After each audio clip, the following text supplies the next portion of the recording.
It's the return of the NWBA Season 6 on the horizon and lots of changes coming through. There's a brand new Terra type called the Stellar type. Is it any good? Will it see any use? A major and controversial ruling brought down by the OU Council. How will this affect the NWBA landscape? Who's in and who's out as far as GMs are concerned for Season 6? An entire wave of Pokemon, old and new alike, new moves, tier shifts, all of that and more that you could ask for coming up on the season premiere of NWBA Wonder Room.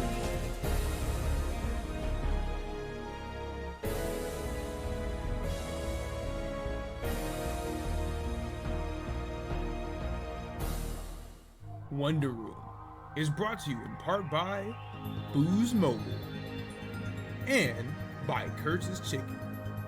And now for your host, King Vasser.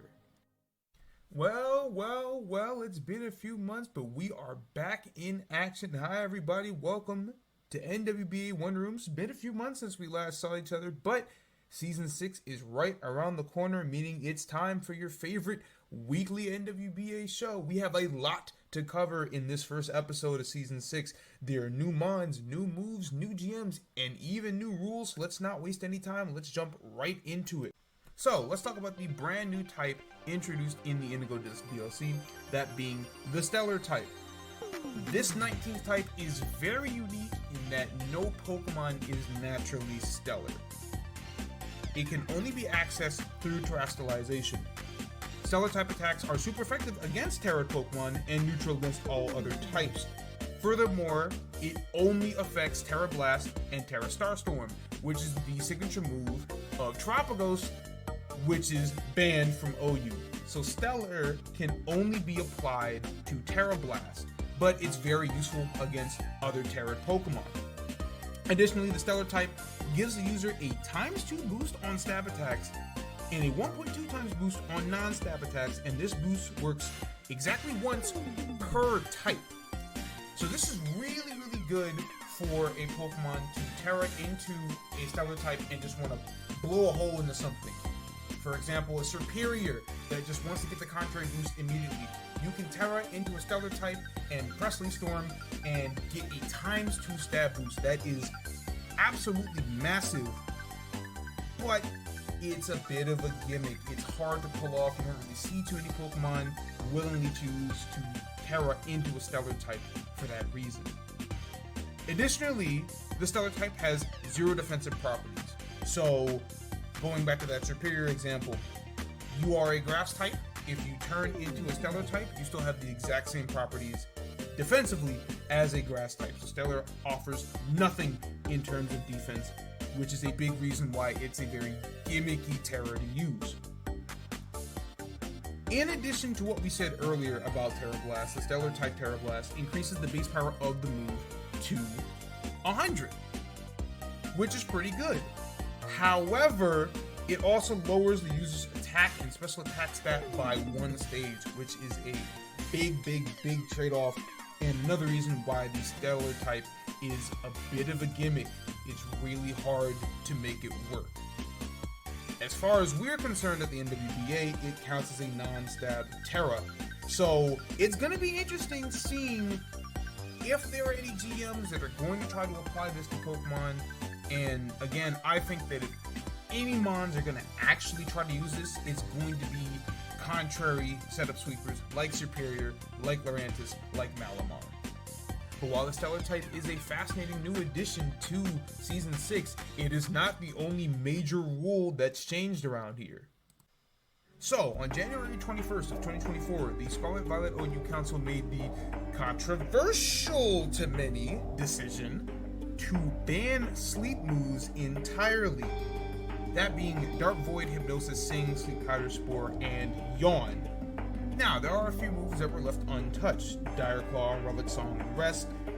Dire Claw and Relic Song being that those are side effects of the move, but not the primary reason for the move being pressed. So it makes sense in their eyes that those moves are left untouched. Rest is also untouched, which is big for a lot of Mons because there are many Mons in which Rest is the only way that those Pokemon can actually heal themselves. So that's a big one. Sleep Clause has also been removed entirely as a result of this ban, meaning that multiple Pokemon on the same team can be asleep at the same time in a given battle. Obviously, again, this is really, really big for rest users, but also, if a team has a Sneasler or a Meloetta, theoretically, they could put the entire other team to sleep, granted that they are lucky enough. For the reason that Direct Claw and Relic Song are also unbanned, or untouched rather, Effect Spore has also been left unaffected. Now, obviously there are many, many mons that are going to suffer from the Sleep Move ban, but there are some Pokemon that we believe are definitely going to suffer a lot more than others. The primary one being Darkrai, due to the fact that its ability Bad Dreams is literally tethered to sleep, to putting the Pokemon to sleep. Without being able to put the opposing mon to sleep, Darkrai has no ability, essentially. So all it has is its moveset and its stats, and that is such a gigantic hit for that mon to take, especially because Darkrai has been an Uber's Pokemon for so long. So for it to finally get down to OU just for its primary use, to be told, nope, get out of here, that's really, really, really gonna sting.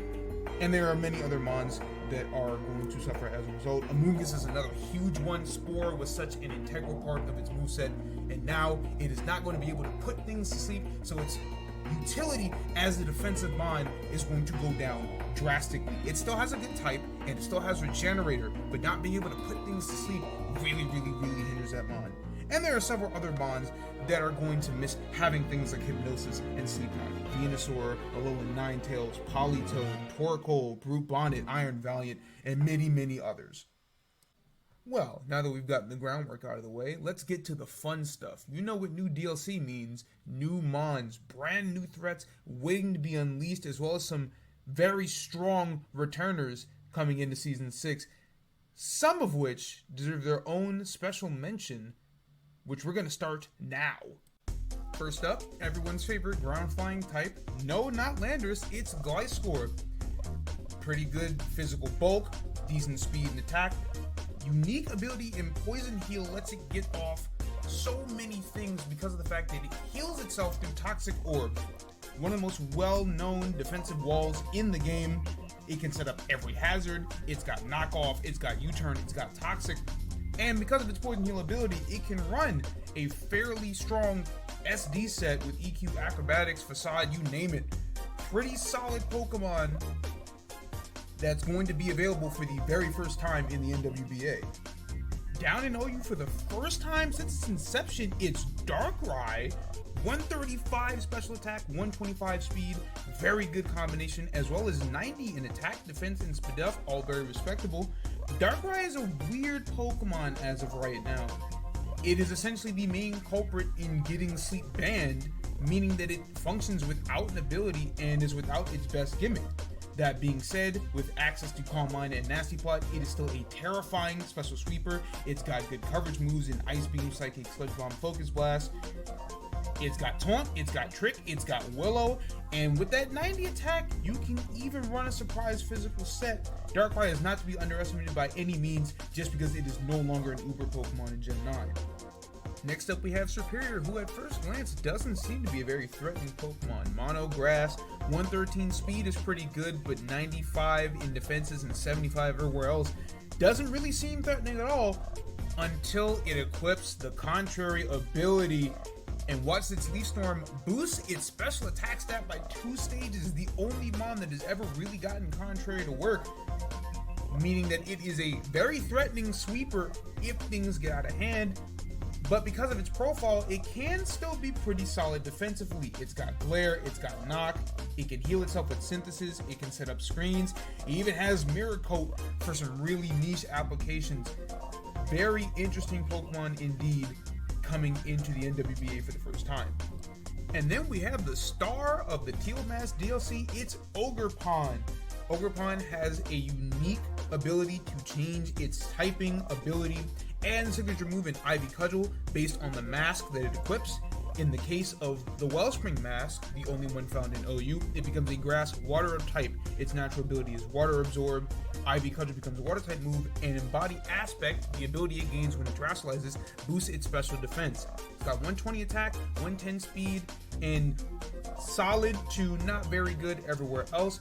Pretty threatening physical attacker with its dual stab in Ivy Cudgel and either Horn Leech or Wood Hammer. It can U-turn, it can SD with coverage moves like Play Rough and Superpower. It can Encore, it can Taunt. Pretty strong Pokemon all around. And now for a mon that we're not even sure is going to be legal for the start of the season, it's Gouging Fire, currently being suspect tested in OU. Fire Dragon, it's a Pass Paradox, equipped with Photosynthesis as usual, and standard for a Paradox Mon, very optimized. Fantastic bulk, 105 HP, 121 defense, 93 speed def, as well as 115 attack and 91 speed. Its signature move, Burning Bulwark, essentially serves as a fire type version of Baneful Bunker, burns the attacker if they make contact. It's got Morning Sun, it's got Dragon Tail, it can be a very good defensive mon. It's also one of the best bulky sweepers in the business with Dragon Dance. Good stab and pretty solid coverage in moves like Iron Head and Stone Edge and Earthquake. Very dangerous mon, and if it is allowed in OU by the start of the season, will no doubt be a valuable asset to whoever takes it. Towering over the competition, it's Raging Bolt, Electric Dragon, Pass Paradox mon. Pretty similar stat-wise to Gouging Fire. Fantastic 125 HP, 91 defense, 89 speed def, decent 75 speed, but of course the monstrous 137 special attack is what stands out, and this mon is exactly what it looks like. It's gonna hit you hard and it can take some hits back. Its signature move, Thunderclap, it's its own specialized Sucker Punch, 70 base power, special to boot. It's got good stab moves like Draco Meteor and Thunderbolt. It's got Solar Beam and Weather Ball, so it can function well in both weathers. And with setup moves like Calm Mind, this thing can get out of hand really, really fast. Rounding out our OU highlight package is Iron Boulder Rock, Psychic Future Paradox Mon, 120 attack, 124 speed, great physical sweeper, 90 HP, 80 defense, 108 speed def. This is one of the best late game cleaners in the metagame right now. You can rock Agility or SD, your choice, especially when packed with a booster energy. It's got fantastic coverage options in close combat, EQ, Iron Head. Its signature move, Mighty Cleave, 95 base power, 100% accuracy move that goes through protection. This is going to be a terrifying mon in Season 6, and I believe to be a strong candidate for one of, if not the most banned Pokemon in the regular season. Of course, OU isn't where all the fun toys are at. Deoxys Speed is one of the craziest mons we've ever seen be legal in the NWBA. Poor HP and 50 and solid but not spectacular defenses and attacking stats. That's not what's important. What's important is that blazing 180 speed by a country mile, the fastest Pokemon in the metagame now. It's got a crazy move pool. It's got dual hazards. It's got taunt. It's got great options on both the physical and the special side, like E-Speed, Ice Beam, Meteor Beam. Its signature move, Psycho Boost, a psychic type equivalent to Overheat and Leaf Storm. Because of how fast this mon is, you can run a million sets on this thing. This is going to be one of the most fun and interesting Pokemon in the NWBA for sure, as long as it goes to the right hands. And speaking of interesting options, a mon that made Commissioner Dom go on record and say that he would reapply as a GM if it were legal, it's the Water-type mythical Manaphy. Of course, 100s in every base stat. This is one of the most versatile setup mons in the league. It has a brand new signature move added in PLA, Take Heart, which is a Calm Mind that restores status. Pairs phenomenally with Rest. It's still got Tail Glow. It has Acid Armor with stored power. This mon can do almost anything. It is not the most potent immediate breaker, but give it one turn of setup and it's going to flip an entire matchup on its head. And now one of my personal favorite new additions to Season 6, Hydrapple, the evolution of Diplin. Its signature ability, Super Sweet Syrup, lowers the evasiveness of an opponent by one stage for one switch in. But of course, the elite ability in Regenerator is what you're going to want to run. Great bulk, 106 HP, 110 defense, 80 speed def. This thing was made to be a bulky boots AV Regenerator mon. It's got a great special attack stat in 120, as well as some very interesting options that grass types don't normally have access to, like Earth Power, Hydro Pump, Infestation. It can even heal itself with Recover. Its signature move, Fickle Beam, is an 80 base power move that has a 30% chance to double in strength. So, given the opportunity, this thing can be a very nasty plotting mod. I'm probably starting to sound like a broken record with all these Paradox mod, but they just keep on coming. Iron Crown, Steel Psychic type, good bulk, 90, 100, 108, as well as 122 special attack, and a pretty solid 98 speed stat to boot. This thing can run quite a few different sets, boost your energy with Calm Mind, weakness policy with Double Dance. Its signature move, Tachyon Cutter, 50 base power special move that hits twice and doesn't check for accuracy. Iron Crown is lacking in coverage that some of the other Paradox mons has, but a lot like its cousins, if you let it get the opportunity to set up sweep, it will set up and it will run through your team. And for our final UU mon, the newest addition to the Pokemon decks, the Poison Ghost Mythical Pecharunt. It's got 88 in every base stat except for defense, which is a monstrous 160. Its ability, Poison Puppeteer, confuses any target that it poisons. It has a signature move in Malignant Chain, 100 base power, 100% accurate move that has a 50% chance to badly poison the target. This mon was designed to be a nuisance. With Foul Play, Parting Shot, Toxic, this thing is designed to confound and annoy teams to no end, and it can even run a nasty plot set just to get a little tricky if it needs to. Of course, it bears mentioning that RU mons can be just as impactful as OU and UU mons, and for Alligator, certainly a mon that can make a strong impact. 105 attack, 100 defense, pretty solid everywhere else. We've seen mons like Needle King rock that Life Orb Sheer Force combination before, but we haven't seen him be able to set up like Feraligatr can. Agility, Dragon Dance, Swords Dance with moves like Liquidation, Ice Punch, Crunch, even moves that still take Life Orb recoil like Outrage, EQ. This mon can definitely get out of hand very fast and will certainly make an impact on whichever team opts for its services. One of the all-time great utility mons, Empoleon finally makes its NWBA debut. Water Steel type, solid stats across the board outside of speed. This thing can be whatever defensive archetype you want it to be. It can set up hazards. It's got a good pivot move and flip turn. It can knock off. It can be a hazer. It can heal itself with Roost. And with its strong special attack stat and usable attack stat, it can be a nasty setup sweeper on either side for the especially devious. It can even run Power Trip if you're really thinking about it. And for our final showcase mon, the first member of the Loyal 3 showcased in the Teal Mask DLC, it's Okidogi, poison fighting type with the ability Toxic Chain, which gives its attacking moves a 30% chance to badly poison, exclusive to the Loyal 3. It's got a fantastic attack stat in 128, great natural bulk, and a usable 80 speed stat. This thing can be a pretty nasty setup sweeper, or it can be a strong choice user. With its ability, its good stab, and its already strong attack stat, this thing can poke a lot of holes in teams and be really, really frustrating to deal with once it gets going. And while we can't showcase every single mon, there are still other notable additions to Gen 9 through the DLC. Over in UU, Ogerpon's base form as well as its cornerstone mass form reside there, as well as Sinistra, a very poltergeist-like mon that has a signature move in Machakacha that heals itself. Over in RU, Deoxys Defense finds itself there, as well as Yanmega and Pheasantipity.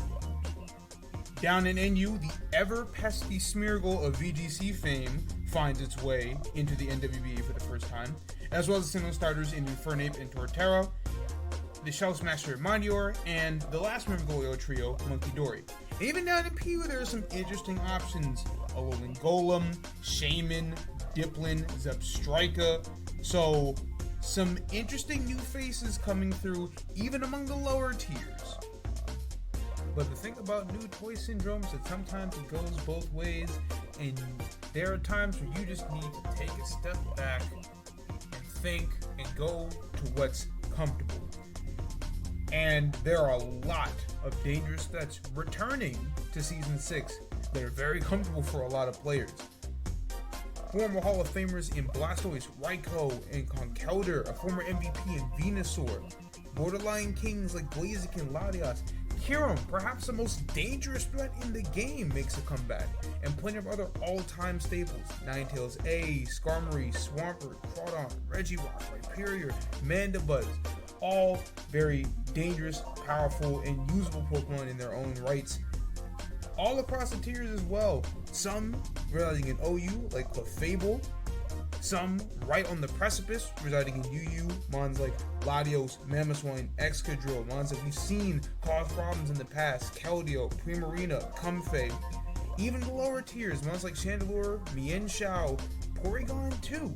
There are a lot of familiar faces, capable faces coming back in Season 6, and it's going to make the threat pool as wide and as dangerous as it's ever been in the past. Now, of course, it's only reasonable that a lot of the excitement towards the mons that are going to be available for Season 6 are going to revolve around the brand new mons that we've never seen before, as well as a lot of our returners. But what about the mons we've already seen in Generation 9? The mons that were available in Season 5? You know how it works on Showdown. Mons are going to jump between tiers every month or two. What happens to those mons? Would we see any additions following shifts? Let's go ahead and take a look. Starting with the biggest news, Sneasler has been banned from Overused entirely and is now in Uber's mind, meaning it is ineligible for the NWBA Season 6. It is the 8th time in league history that a mon has gone from OU to Ubers within seasons. Happened 7 times in Generation 8. Sneasler the first one to do it in Gen 9. Moving up to OU, quite a few. Moltres G, Alomomola, Rillaboom, Ceruledge, and Iron Treads, all doing it from UU.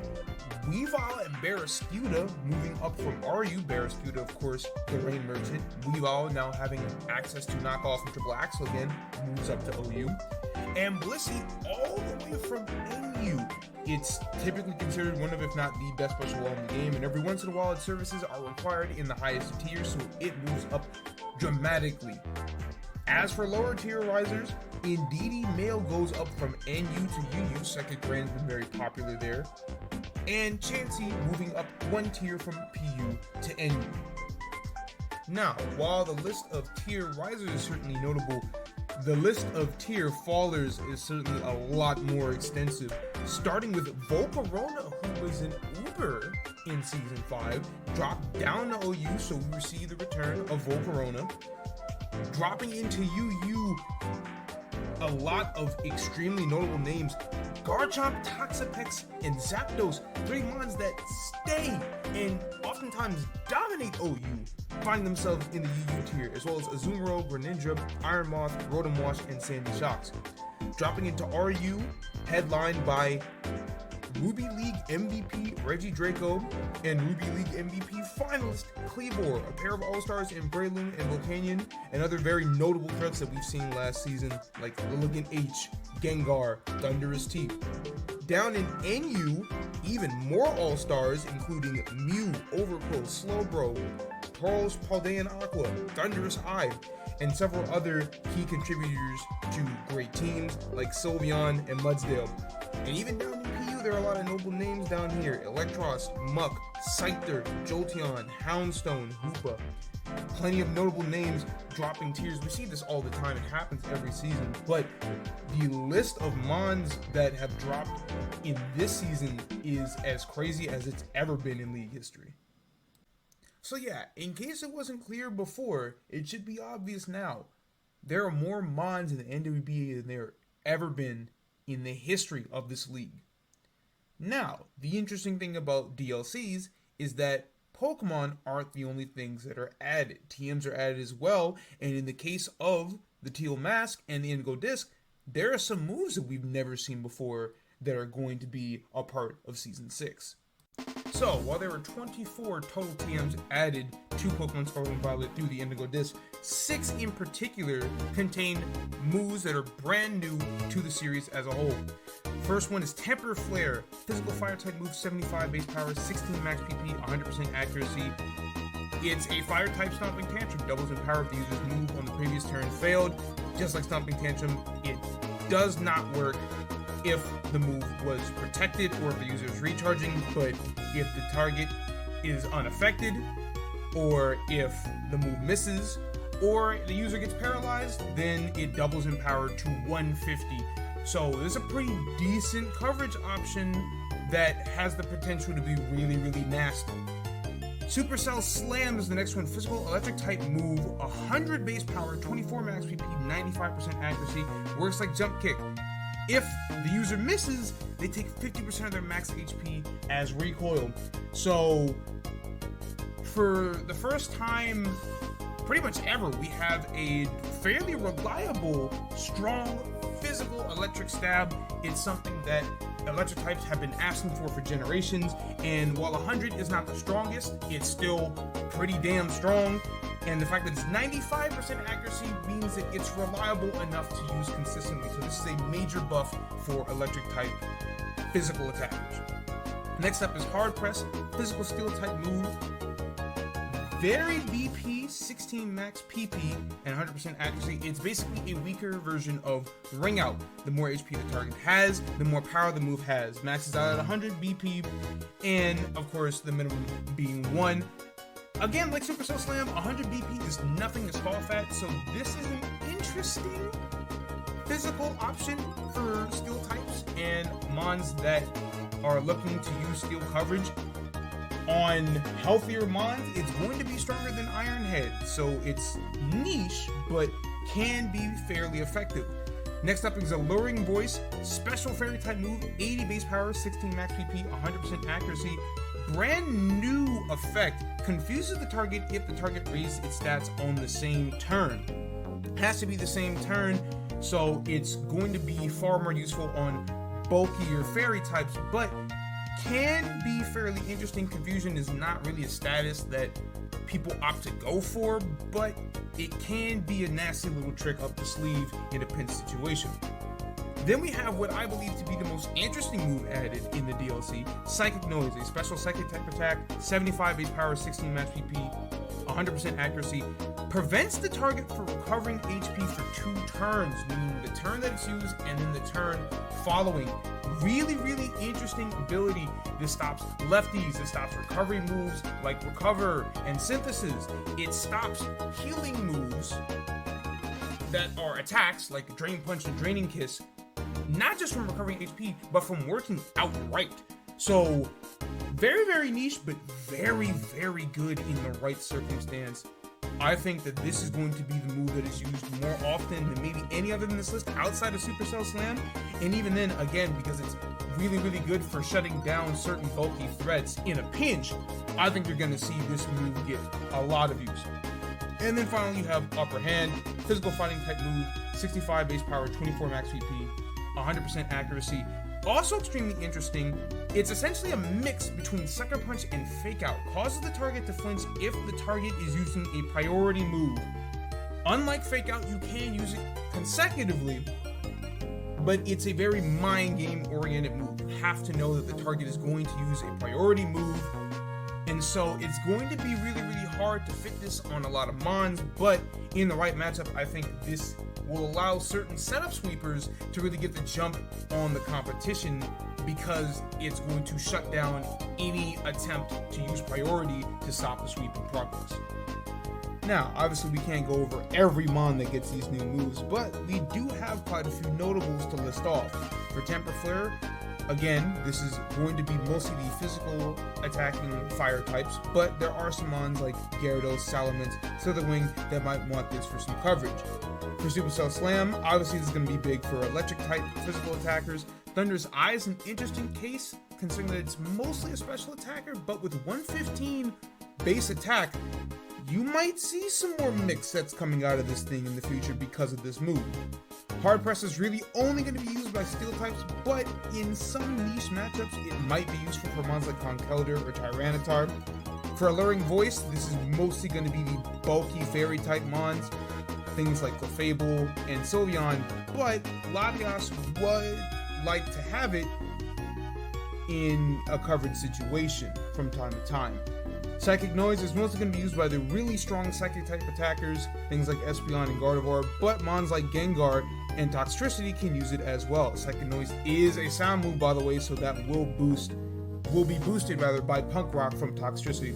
And lastly, Upper Hand is mostly going to be used by fighting types that like to set up to counter those priority users, so things like Unburdened Hitmonlee or Blaziken with the speed boost and mons like that. Of course, there are other TMs added in the DLC that provide some options that we've seen in previous seasons. Obviously, not every single one of these moves is going to see play all the time, but all of them have a pretty notable use, and a lot of them add some new dimensions to some of the mons that we've seen before. Pain Split offers a semi-healing option to some pretty notable defensive Pokemon like Orban Forms and Alolan Ninetales. Triple Axle offers a very, very good offensive option to a lot of mons that could really use that coverage. Masquerada, Quaquaval, Weavile famously used Triple Axle and Knockoff to do a lot of damage in seasons past. Now it's got both of those moves back. Sludge Wave offers a stronger option for special type attackers like Gengar and Thundurus Team. Scorching Sands is a good option for fire types that want to get rid of those pesky steel and rock types that are causing a lot of problems. Things like Skitter Smack and Breaking Swipe are good on bulkier mons to use it either to set up in the case of mons like Gouging Fire and Salamence, or in the case of mons like Milotic and Gastrodon that just want to slow down the opposition. And of course the ever fun Meteor Beam on mons like Lamore and Iron Moth to really get the setup sweep going. Alright, well, mechanically speaking, we've covered everything the DLC has to offer. New mons, new moves, all of that. But the most important question remains for Season 6. Who's going to be a GM? As you all know, 16 slots, and this is perhaps the most unique array of GMs that we've ever had in League history. As you can see, a lot of brand new names coming into the NWBA this season.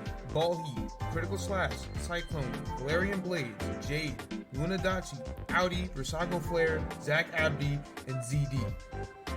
All brand new players come from a lot of different places. Some come from Max's servers, some personal friends of people who have played in NWBA before, but all said and done, 10 first-time GMs. That is the most in a single season in League history. Obviously, the inaugural season doesn't count.